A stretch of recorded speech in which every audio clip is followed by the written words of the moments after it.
Hey, what is good guys, Chris here, welcome back to the channel, and today we're talking about a anamorphic lens that I recently bought, and I have a few requests from you guys to do a review for this one.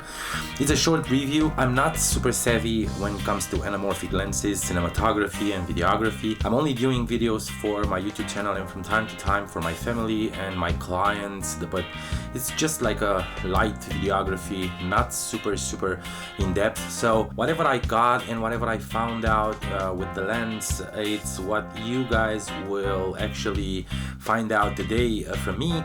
So let's get into, and I'm gonna tell you a few things that impressed me and a few things that they didn't. So for those of you who are thinking about buying this lens, this is the Moment Lens Anamorphic 1.33x. This is a different stuff, and to understand better what anamorphic actually means, anamorphic lenses are used for cinematography and videography.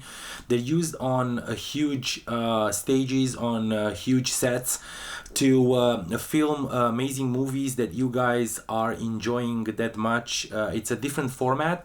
It's a 2.34 to 1 or a 2.39 to 1 format, which is actually rounded to 2.4 to 1. That means there is a lot crammed in a small frame, more information that it's actually squeezed in a very panoramic format that you are actually enjoying, especially when you're going to see productions on the big screen. These lenses are used, not this one in particular, though you can use it professionally for sure, but they're anamorphic lenses of all stages and scales, and there are a lot of cinematographers who are actually recommend these lenses as the ones that you shoot when you're trying to show something in a cinematic way.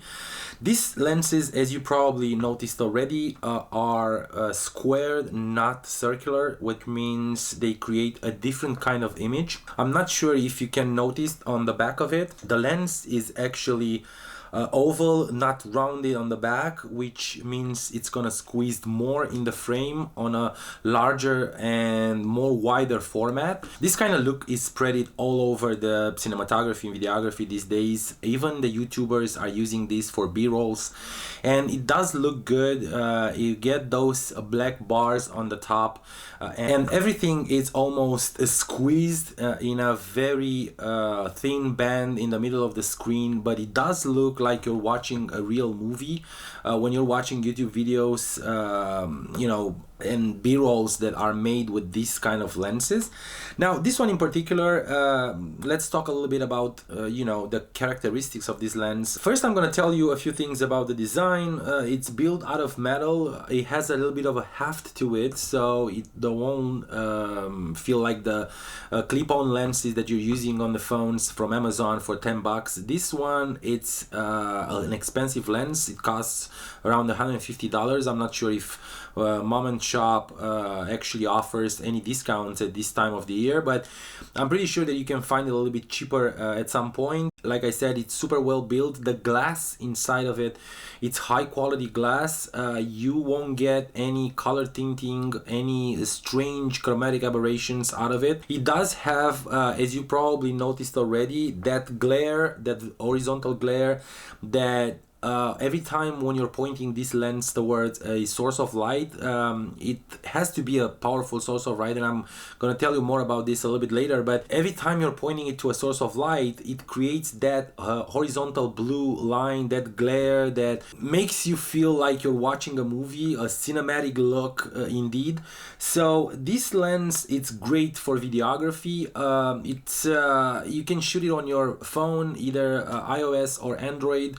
They're all kinds of apps that can help you with that, and the Moment app, it's very good in doing that, though I have some problems on my iPhone to use the Moment app, because it does have the feature when the app squeezed the footage automatically for you, the moment it's saved in your phone. Mine doesn't. It might be me, maybe I didn't set it up correctly, I'm not sure, but I'm not shooting with the Moment app. What I'm using, it's the Filmic Pro app, and every every videographer that using smartphones will probably recommend that app. It's super well built. It has all kinds of features. You can shoot log, you can do all kinds of crazy stuff.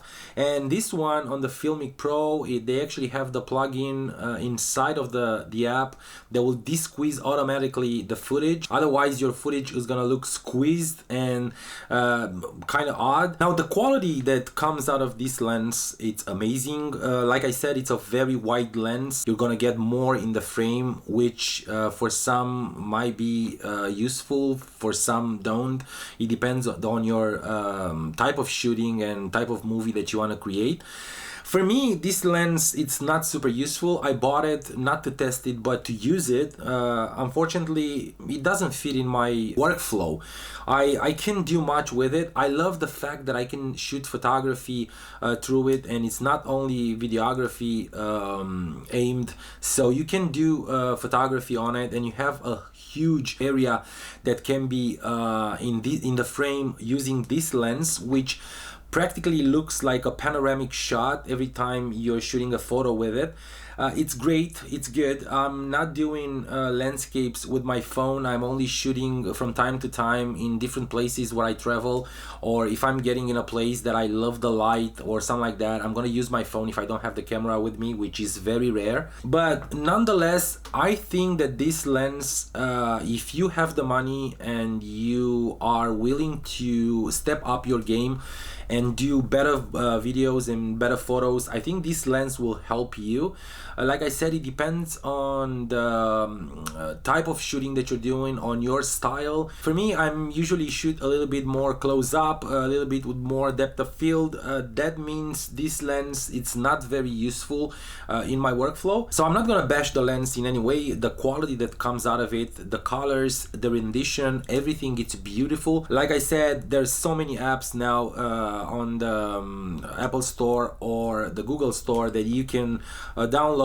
Some of them are cheap, some of them are just free, and you can use this lens with the app, and they're gonna de-squeeze automatically, or you can just go into your computer and de-squeeze the footage either in Photoshop or in Adobe Premiere, whatever software you're using. They have the de-squeeze option, so that is not a problem at all. I'm using the Filmic Pro, and for photos I'm using the First Light. I think that's how it's called. It's the app, the photo app that comes with Filmic Pro, made by the same company. So guys, this is pretty much for today. I think this lens, it's an amazing lens that will definitely step up your game, that will definitely help you improve your videography and photography and get, you know, new horizons in your approach of these two genres. So if you like wide areas and wide frames, this is the lens that you need. It has a beautiful glare, it has that beautiful look of a movie. When you're shooting photos, it looks like a panoramic shot. So get this lens if you can. Go ahead and subscribe to the channel if you like these videos. Give them a thumbs up, it helps a lot. It helps me with the content and all. Go ahead and share them with your friends if they're interested in photography and tech all alike. That's what we're doing around here. We're gonna have more and more. We're gonna have outdoor photo shoots and reviews and stuff like that, and I will definitely see you in the next one. Bye.